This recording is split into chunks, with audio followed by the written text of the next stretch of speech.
Ya hemos visto en las anteriores clases respecto a al endocardio.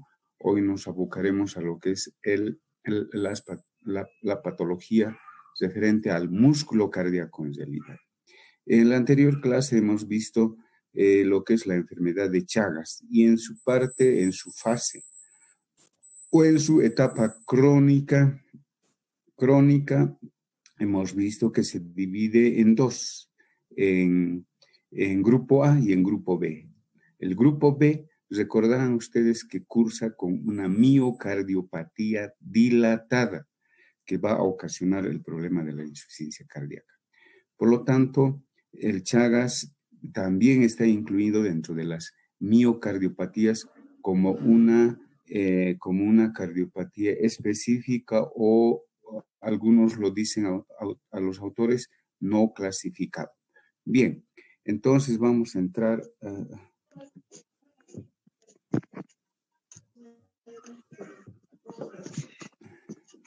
Bueno, bien, entonces, respecto al concepto, ustedes ya podrán darse cuenta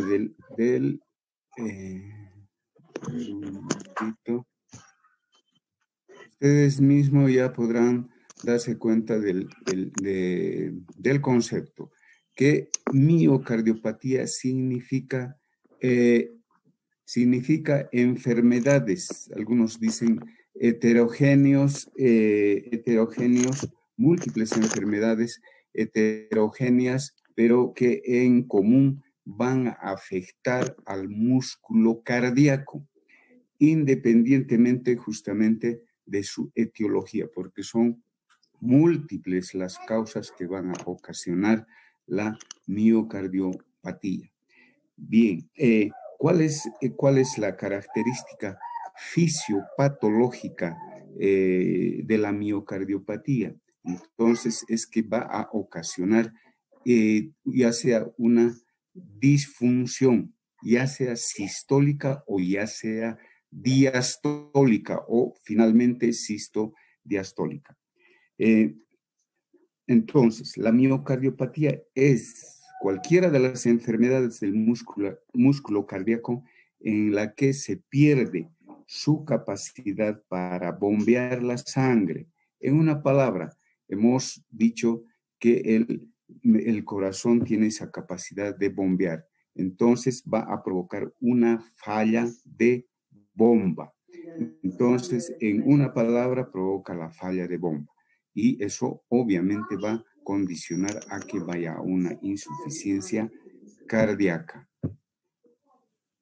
Bueno, respecto a la clasificación de las miocardiopatías, a través del tiempo ha habido cambios respecto a la clasificación. A la clasificación respecto, por ejemplo, a las escuelas. La OMS por un lado, luego, a ver, un minutito, vamos a admitir. Bien, la OMS por un lado ha hecho su clasificación, ha habido también modificaciones en su clasificación.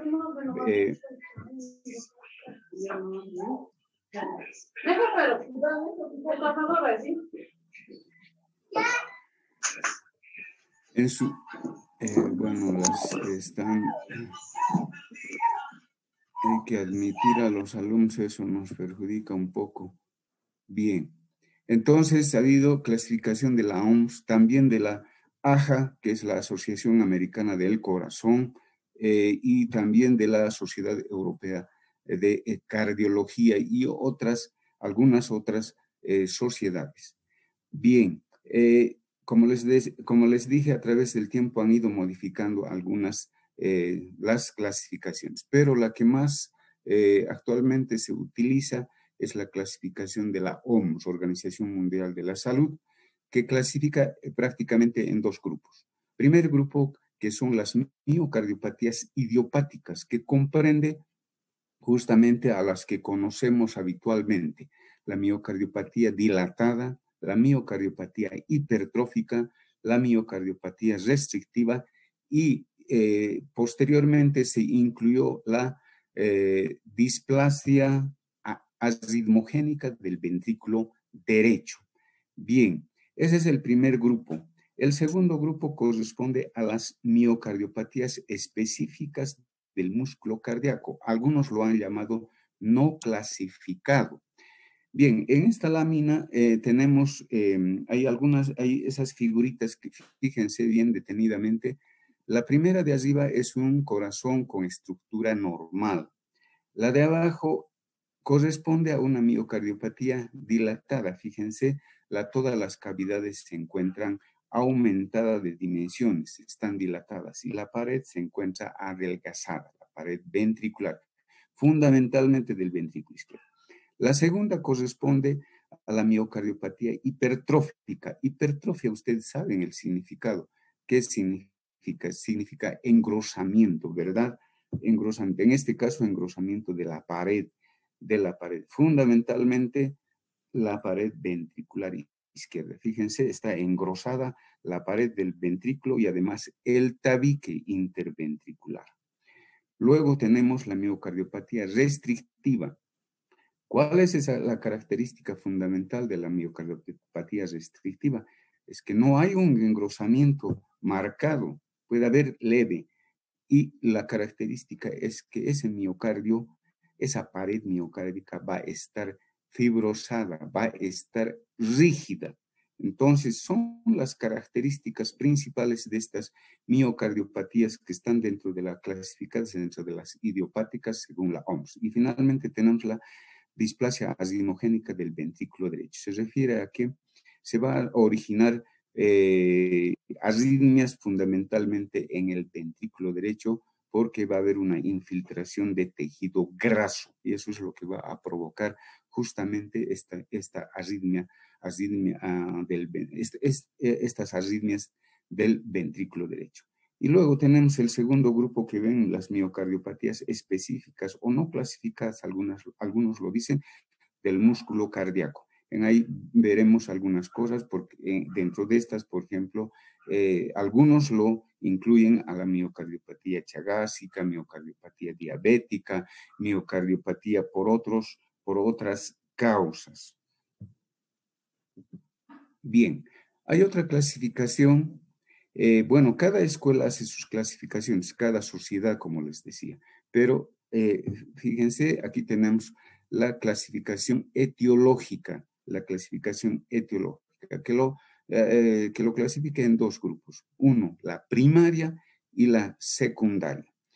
Fíjense, dentro de la primaria están las idiopáticas, justamente dentro de esta está la dilatada, la hipertrófica y la restrictiva, fíjense ahí arriba, idiopática.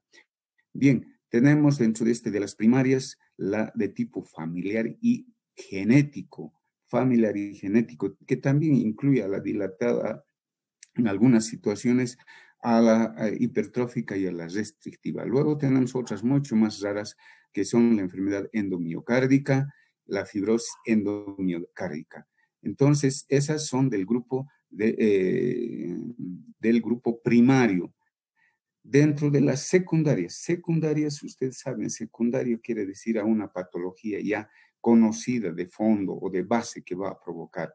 Bien, dentro de estas tenemos las infecciosas, que la veremos, las infecciosas, las metabólicas, las enfermedades familiares o genéticas, las por deficiencias principalmente de algunas vitaminas o algunas sustancias, enfermedades del tejido conjuntivo o conectivo, las patologías infiltrativas, como la amiloidosis, la sarcoidosis, etc. Enfermedades también neuromusculares, enfermedades de hipersensibilidad, sobre todo a medicamentos, algunos productos tóxicos, sobre todo el alcohol que produce una miocardiopatía de tipo alcohólico. Y como ven, aquí abajo también está la cardiopatía periparto. ¿Qué significa eso? Que se va a provocar la miocardiopatía y la insuficiencia cardíaca en los últimos meses del embarazo o finalmente después del parto, en el periodo del puerperio. Hay muchas escuelas que excluyen de estas clasificaciones a las miocardiopatías hipertensiva, por ejemplo, a la miocardiopatía isquémica, a la miocardiopatía valvular y a las miocardiopatías que se producen por cardiopatías congénitas. Entonces hay algunas sociedades que la excluyen de estas clasificaciones porque dicen que no corresponde a estas clasificaciones. Entonces, como verán, en los temas complementamos algunas cosas que podemos preguntar en el examen. Por eso es que los alumnos deben asistir a clases. Bien, vamos a ir por la principal, en realidad, la que es mucho más frecuente, que es la miocardiopatía dilatada. La miocardiopatía dilatada. Se indica que, bueno, veremos en las causas. Dilatada, lo está diciendo el nombre, ya hemos mencionado al principio. Como definición, es una miocardiopatía que se caracteriza por una disfunción sistólica, veremos por qué sistólica, y la dilatación principalmente del ventrículo izquierdo, principalmente del ventrículo izquierdo y posteriormente de todas las cavidades, obviamente se va a producir la disminución de la contractilidad miocárdica. Ustedes saben que una de las funciones del miocardio es pues el inotropismo, una de las propiedades, mejor dicho. Hemos visto en la parte fisiológica, ¿verdad? Entonces, una de las propiedades es el inotropismo. ¿Qué significa eso? Es la fuerza contráctil que tiene el músculo cardíaco para poder expulsar la sangre hacia la circulación general. Entonces va a estar disminuida, va a estar afectada esa propiedad de contractibilidad y además el grosor de la pared ventricular va a estar disminuida, adelgazada. Les recordaré que el grosor de la pared ventricular es apenas de 10 milímetros a 11 milímetros como máximo.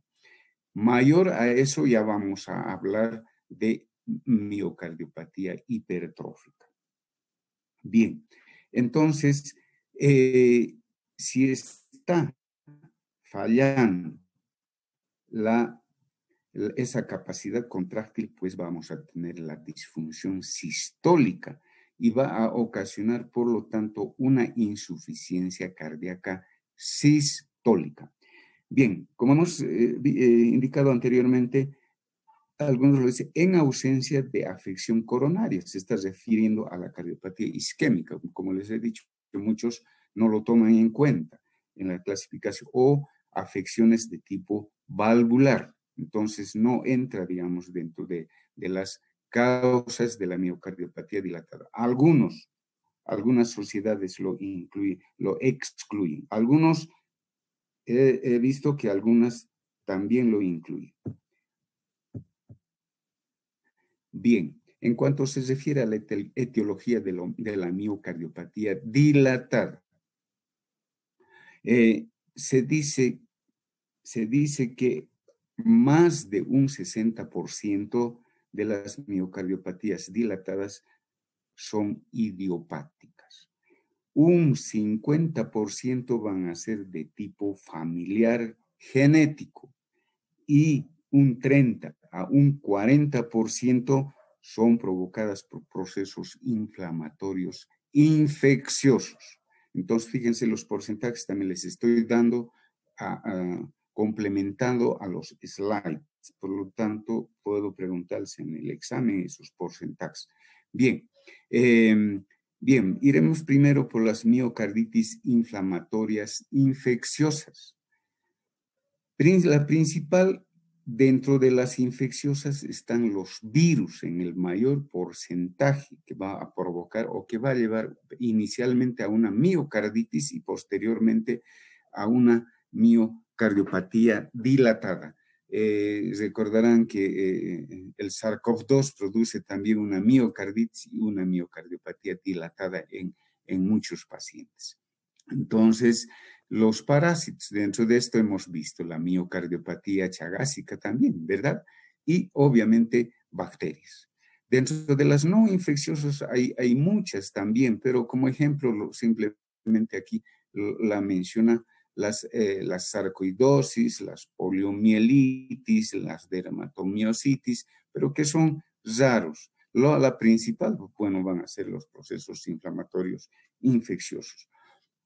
Luego tenemos las tóxicas, cardiotóxicas.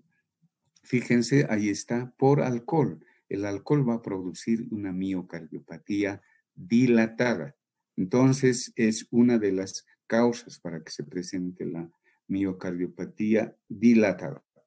Algunos fármacos, como los antineoplásicos para el cáncer, las antraciclinas, principalmente, que producen daño miocárdico y la dilatación. Las catecolaminas. Catecolaminas, ustedes saben cuáles son las catecolaminas, son la adrenalina, la noradrenalina, epinefrina, etc. Una descarga constante de catecolaminas va a ocasionar taquicardia, saben ustedes, y una taquicardia constante, permanente, llevará pues a una miocardiopatía dilatada. Algunos fármacos como la hidroxicloroquina, la cloroquina y muchos otros fármacos. Solamente estamos poniendo algunos ejemplos.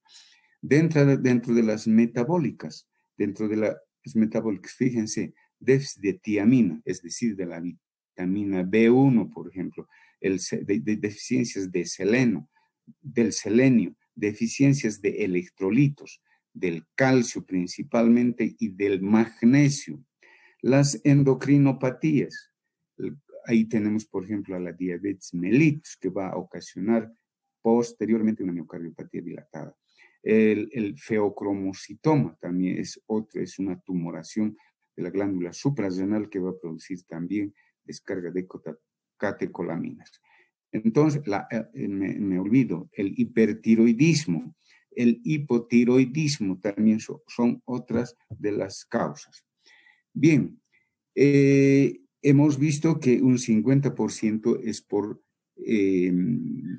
defectos hereditarios y familiares. Entonces, es importante tomar en cuenta esa situación. Hay algunos ejemplos que muestra aquí, como la distrofia vinculada con la destrofina. Ese es el síndrome de Duchenne, otro síndrome de Saine y otras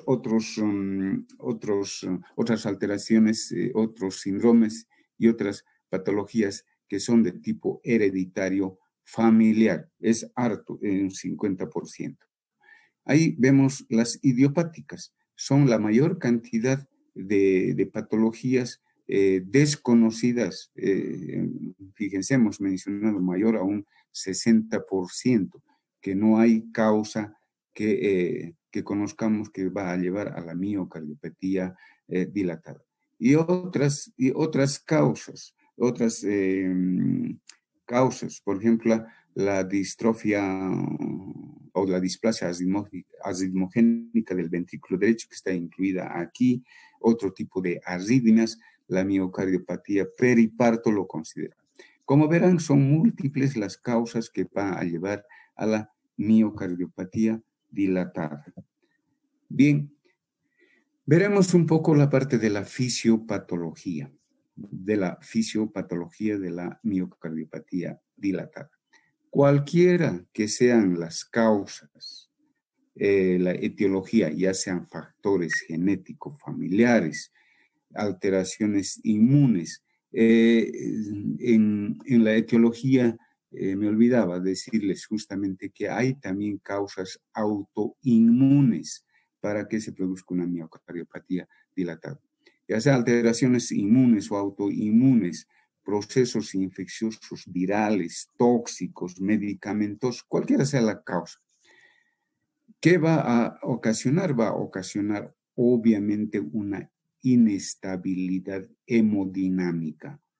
Inestabilidad hemodinámica que va a llevar una, y hemos dicho, una disfunción sistólica, ¿verdad? Que va a llevar a una disminución del gasto cardíaco. Bien, inicialmente el corazón, el músculo cardíaco, como un mecanismo de compensación, obviamente va a presentar una hipertrofia para tratar de compensar esa disfunción. Pero eso es un tiempo y después se producirá justamente la dilatación miocárdica. Durante todo ese proceso, ¿qué es lo que se produce?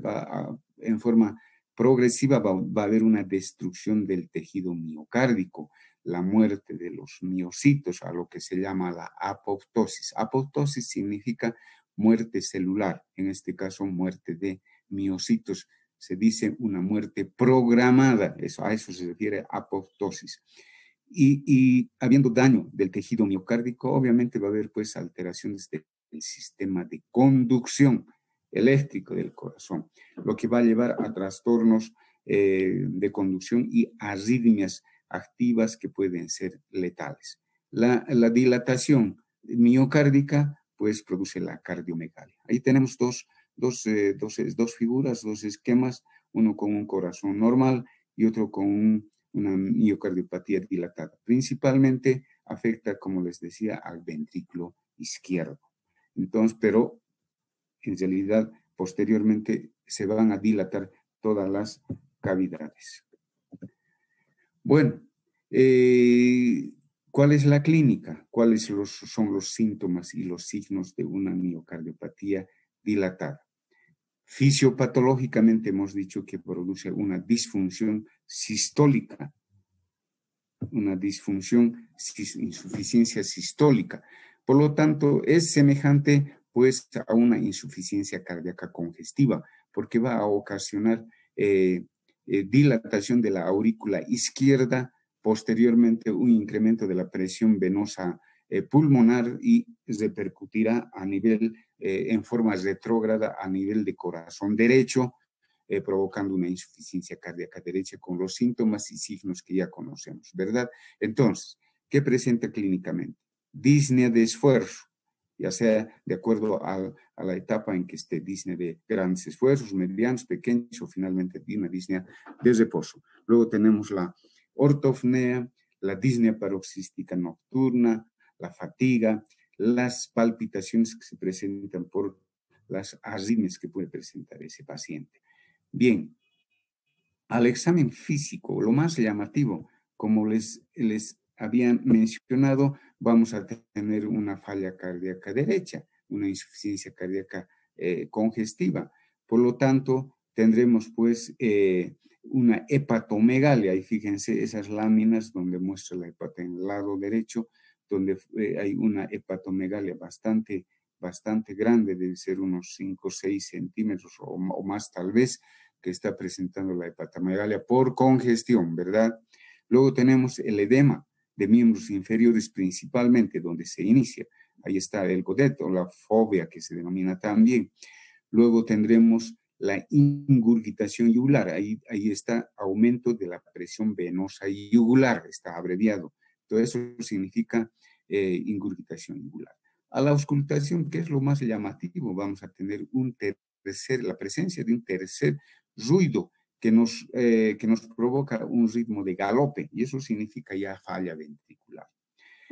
Y por la dilatación, como hay una dilatación principalmente del ventrículo izquierdo, pues se va a dilatar, como ya habíamos visto en insuficiencia cardíaca y en la miocardiopatía chagásica también, crónica dilatada, que se va a dilatar también el anillo de la válvula mitral. Por lo tanto, al dilatarse el anillo va a provocar pues una insuficiencia valvular mitral, ¿verdad? Entonces tendremos un soplo sistólico por insuficiencia valvular mitral. Fíjense todos los signos y síntomas de una insuficiencia cardíaca derecha. Bien, aparte de la clínica, ¿qué es lo que vamos a pedir? Ya hemos dicho los exámenes cardiológicos básicos, ¿verdad? ¿Cuáles son? El electrocardiograma, la radiografía de tórax y fundamentalmente la ecocardiografía. Bien, el electrocardiograma, ¿qué es lo más llamativo? Puede haber varias alteraciones, pero lo más llamativo vamos a tener, por ejemplo, un bloqueo de rama izquierda, un bloqueo completo de rama izquierda. Otra alteración que va a presentar, ahí está FA, eso significa una arritmia, que es, ya conocen ustedes, la fibrilación auricular. ¿Por qué se presenta en los pacientes cardíacos la fibrilación auricular? Porque hay una dilatación de la aurícula izquierda principalmente. Por eso es fibrilación auricular. Ya cuando presenta un paciente una FA, ya estaremos suponiendo que hay un crecimiento de aurícula izquierda. Bien, puede presentar, si no hay arritmia, puede presentar una taquicardia sinusal permanente. Los QRS pueden estar de bajo voltaje. ¿Qué significa QRS? Ese es el complejo QRS, ¿verdad? De bajo voltaje significa que van a estar de un tamaño pequeño. Bajos voltajes significa que ese complejo QRS es pequeño. Y otra alteración que puede haber es como se ve. Ahí fíjense ese trazo de un electrocardiograma. Está en un círculo, en un pequeño círculo en el trazo inferior. Hay un circulito, ¿verdad? Eso nos está indicando que puede presentar la inversión de la onda T. Siempre la onda T en un electrocardiograma es positivo, pero ahí fíjense está negativo. Negativo es hacia abajo. Por lo tanto, ¿eso qué nos está diciendo? No nos está indicando isquemia miocárdica, sino nos está indicando una sobrecarga ventricular. Como hay una dilatación, va a haber pues una sobrecarga. Fíjense, ahí está, gráficamente se está mostrando en ese círculo. La radiografía de tórax, antes de continuar, si se corta, bueno, ¿qué vamos a hacer? Vamos a continuar el miércoles, por favor, sin falta, tenemos que terminar nuestro tema, y el viernes y sábado avanzaremos un tema corto para que entremos al examen el día miércoles o martes, no estoy seguro, pero por favor les ruego a todos los alumnos, el miércoles vamos a acabar este tema como sea, y el viernes y sábado entraremos a otro tema. Rayos X de tórax. ¿Qué es? Ya ustedes imagínense, si es una miocardiopatía dilatada, ¿qué vamos a encontrar? Una cardiomegalia, lógicamente en diferentes grados, grado 1, grado 2, grado 3 o grado 4. Y a nivel de campos pulmonares, una congestión venosa con un reforzamiento de la trama vascular. Fíjense, ahí tenemos una pequeña placa con una cardiomegalia, ¿verdad? Bien. Y el examen más importante, obviamente, el electro y la radiografía ya nos va a dar pues una idea grande, ¿verdad?, del diagnóstico. Pero el ecocardiograma nos da pues ya datos casi exactos. ¿Qué nos va a mostrar el ecocardiograma? ¿Qué vamos a esperar que nos reporte? Obviamente la dilatación principalmente del ventrículo izquierdo y del resto de las cavidades. El adelgazamiento de la pared ventricular y además de eso el deterioro de la función sistólica del ventrículo izquierdo. ¿Y eso en qué se refleja? Se refleja en la fracción de eyección. Ecográficamente, fracción de eyección se llama al volumen sistólico, Y obviamente, si disminuye el volumen sistólico, va a disminuir el gasto cardíaco, ¿verdad? El volumen, la fracción de eyección es la cantidad de sangre que se expulsa en una contracción. Esa fracción de eyección va a ser menor al 40%, en este caso está mencionando un 30%, es bajísimo, entonces casi no hay contracción, esa fracción de eyección está disminuida. Puede mostrarnos presencia de trombos murales. Hemos mencionado ya varias veces que cuando hay dilatación, hay presencia o formación de trombos en las paredes, en la punta del ventrículo.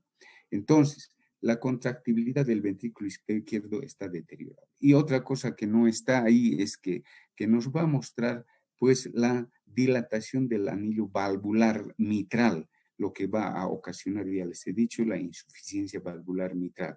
Entonces, nos va a reportar la regurgitación y además la dilatación del anillo, la insuficiencia valvular mitral por dilatación del anillo valvular. Fíjense, todas estas características importantes nos va a presentar el ecocardiograma. Otro estudio que podemos pedir es la ergometría. Ustedes saben que la ergometría es la prueba de esfuerzo. Antes, esa imagen ecocardiográfica, fíjense, el ventrículo izquierdo está completamente dilatado, ¿verdad? BI dice ahí, ventrículo izquierdo. La ergometría es para evaluar fundamentalmente, ya les he dicho, la respuesta cronotrópica de ese paciente. Si hay una buena respuesta, hay una buena respuesta de la frecuencia cardíaca y además puede haber presencia de arritmia también. Bueno, finalmente para terminar lo que corresponde a la miocardiopatía dilatada vamos a tener pues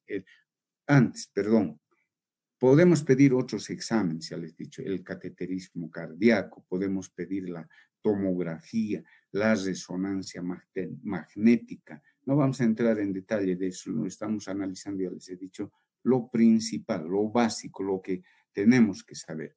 Bien, en cuanto se refiere al tratamiento, el tratamiento básico, ustedes mismos ya se darán cuenta, es el básico de la insuficiencia cardíaca congestiva.